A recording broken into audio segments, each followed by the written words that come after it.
মুন্সিগঞ্জ সদর উপজেলার রামপাল কলেজ সংলগ্ন এলাকায় রোববার দুপুরে চাঞ্চল্যকর ঘটনা ঘটেছে। একটি প্রাইভেট কারের সাথে ব্যাটারি চালিত অটোরিকশার সামান্য সংঘর্ষের জেরে প্রাইভেট কারের মালিক প্রকাশ্যে গুলি ছুড়েছেন বলে জানা গেছে।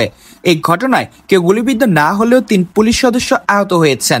ঘটনাস্থল থেকে 70 পিস ইয়াবা ও একটি রিভলভার জব্দ করা হয়েছে এবং অভিযুক্তকে আটক করেছে পুলিশ।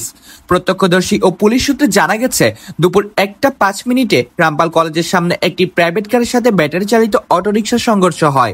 এতে প্রাইভেট কারের মালিক সাব্বির হোসেন দীপু গাড়ি থেকে নেমে আসেন এবং নিজের হাতে থাকা অবৈধ রিভলভার দিয়ে অটোরিকশা চালকের দিকে তাক করেন। এ সময় পাশেই পরীক্ষা কেন্দ্রে দায়িত্বরত পুলিশ সদস্যরা দ্রুত ঘটনাস্থলে ছুটে আসেন এবং দীপুকে নিবৃত্ত করার চেষ্টা করেন। পুলিশের বাধা পেয়ে দীপু এলোপাথারি 4 রাউন্ড গুলিবর্ষণ করেন।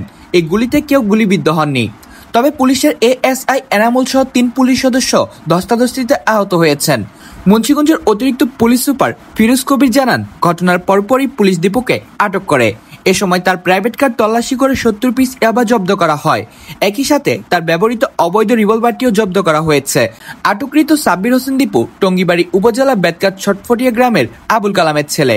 প্রাথমিক জিজ্ঞাসাবাদে দীপু জানিয়েছেন, তিনি ঢাকা থেকে তার বোনের বাড়ি আলদি যাচ্ছিলেন। এই ঘটনায় একটি মামলা দায়েরের প্রক্রিয়া চলছে বলে জানিয়েছেন অতিরিক্ত পুলিশ সুপার ফিরোজ কবির। পুরো ঘটনাটি এলাকায় চাঞ্চল্যের সৃষ্টি করেছে। বিষয়টি গুরুত্ব সহকারে তদন্ত করেছে বলে জানান পুলিশ। কামরুল হাসান সাফিন, মুন্সিগঞ্জ.টিভি।